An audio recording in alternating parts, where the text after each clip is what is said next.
Hi, welcome to my office. My office, usually we do like meetings in here. Now we're having a great conversation on the couch. So this is my friend, Keira Fromm, who's been with us for the last 5 seasons, which feels incredibly fast and also like we've known each other a really long time. Mm-hmm. So I really appreciate you. This is like, she has no idea what I'm going to ask her, so she likes to be very prepared, right? But Brenda likes to shoot from the hip. So here we are. And I win. I win. She texted me at 11 o'clock. No. Anyway, because I really just want to have a conversation with you. There's no right answer. It really is about I'm specifically because you've directed a lot of different things for us at APT. Yeah. Every time I shoot from the hip, I throw you a curveball. You're like, what's your reaction usually to the projects sometimes? Well, I mean, I just appreciate how varied they are. I mean, we started off our relationship on A Doll's House. Uh-huh. And then we moved to the Christopher Fry tone poem of A Phoenix Too Frequent. Uh-huh. And then we had some George Bernard Shaw shorts in there. Yeah. And then we created a Christmas vaudeville online. That was amazing. Which is wild. Was a wild ride. Wild ride. We were just making stuff up. Yeah, silly Christmas sweaters. Yeah. And then we had The Moors, which another edgy, wild ride. Feminist wild ride. And now The Liar, which is even wilder. So wildness is maybe the common ingredient, which I appreciate. I mean, I think that you're like, I like the American classic drama, tight story, tight taught drama. And I had you do a lot of comedy. Which I love. And it's frankly much harder. Because it requires mathematical precision in a way that dramas have a little more breath in them. And emotional life, true story stuff that is very different than in a comedy. Yeah, it's a little more organic, it's a little more sort of like you're riding a wave, whereas comedy is well, in order to get there, I need to get here first before I can get there, so I can get down here. Yeah. And you've always risen to the challenge. So talk about the challenge of The Liar. It's the first piece that you are doing, first time up the hill, and how that differs from working in the Touchstone, in your opinion. Yeah, I mean, apart from the fundamental differences, which Touchstone is what, a 300 seat space? 200 seat space to Up the Hill, which is almost an 1,100 seat space. So you're just filling a much larger environment. Right.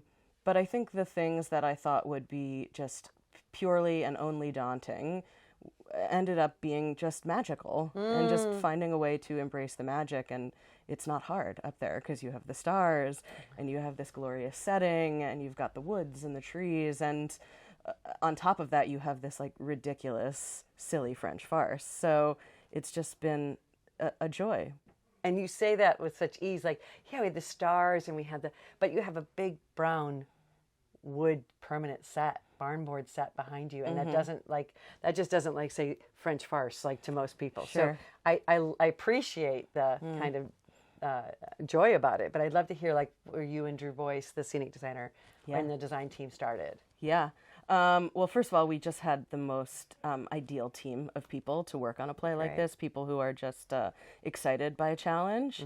And when we started reading the play, we all quickly determined that it felt like a bag of candy. Reading the play, experiencing the play, felt like eating a bag of candy in the way that it's sort of this shot of sweetness, pure excess, and we wanted to find a way to create an environment that replicated that experience, that gave you that sort of contact candy high. So that quickly meant color for all of us. Yep. So we were trying to sort of balance between where we thought the life of costumes was going to go in terms of fabric and color, and then sort of found a way to braid where the set should go as a result for color, because we just knew that the set and the costumes had to both be of a size theatrically, and that meant color and color combining, so that they felt like they were all of a world. Right.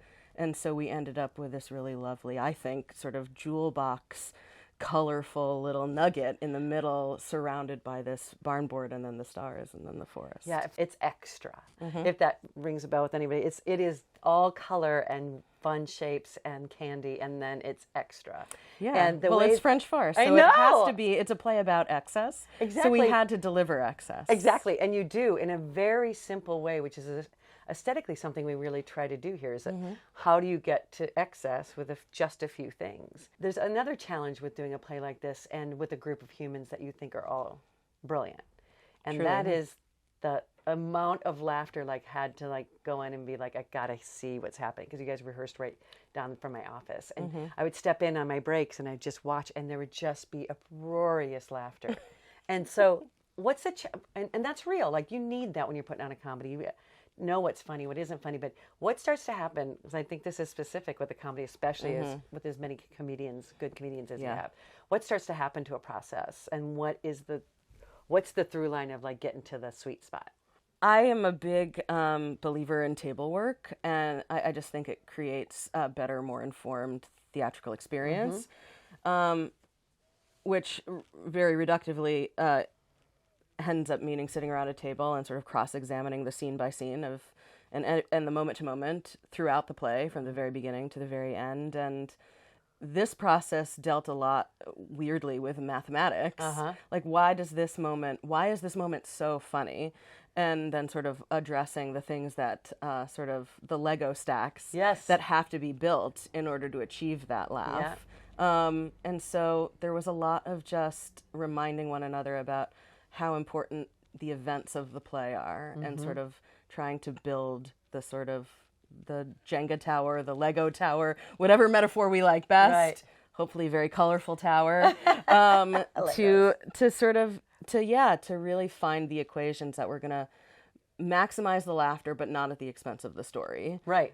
I think we did a lot of talking about, we were all delighted, me more so than anybody else, at all of the antics that the actors came up with, but we also were really scrutinizing of is this moment a hat on a hat?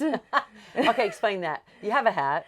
Yeah, well, you have a hat, which is colorful and decorative and fun, and sometimes that is enough. But with the French farce, which is delighting and overcomplication, you sometimes find that, am I putting a hat on a hat? Do I not need this extra little frilly funny thing? Is it funny enough with just that base layer of hat? And we talked about that when I first saw it. You have to break out of laughing, because you can't.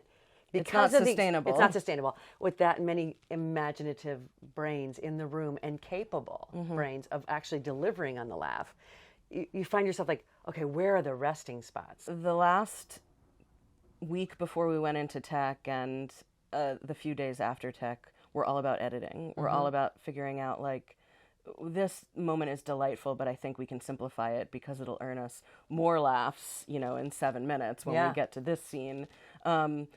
So yeah, it was weirdly scientific and mathematic, which you wouldn't think is part of an artistic process, but it has to be. If scientific and mathematics are that fun, everyone would do them. I'm sorry. Yeah. Well, yeah, I guess so. But that there is math and science involved in building art. Right. Which is cool. I'm going to ask you one more quick question. Why you? Why APT? Why are you at APT? Why do you come back? Oh, man. It's a place where I am continually learning. And I get to flex a new muscle every summer. And it's confidence building, too, that there are things that you're good at, and things that you can deliver on, and then other things that you suspect might be for you, but you're not really sure unless you have that opportunity. And having had some opportunities to really flex some muscles that I didn't even know I had was just such a delight. And now maybe it'll be French farces from here on out. Yes, only French farces. No, I take that back immediately. The second I said it, I take it back. We've been talking about things none of which are French farce. Yes, we have. Yes, but we have. No, the learning and the community and the deep investment in collaboration and really taking advantage of the sandbox that is a process with your collaborators, whether they're your artistic director or your actors or your designers, your stage management team, of really sort of listening to the room and investing in the alchemy, which is art building, which is my favorite thing in the whole wide world. We're so glad you choose to come back. I love Thank it. you. It's one of my favorite artistic homes. You can't get rid of me. We can't get rid of her. No, we're going to get rid of you because we have to go to work and do rehearsal I right now. suppose so. But Looking at my, this was a very French farce moment. Looking at my non-watch. Thank you for joining us, Keira. Thanks for having me. We look forward to seeing you guys up the hill at the Lyre. Take care. It'll be fun.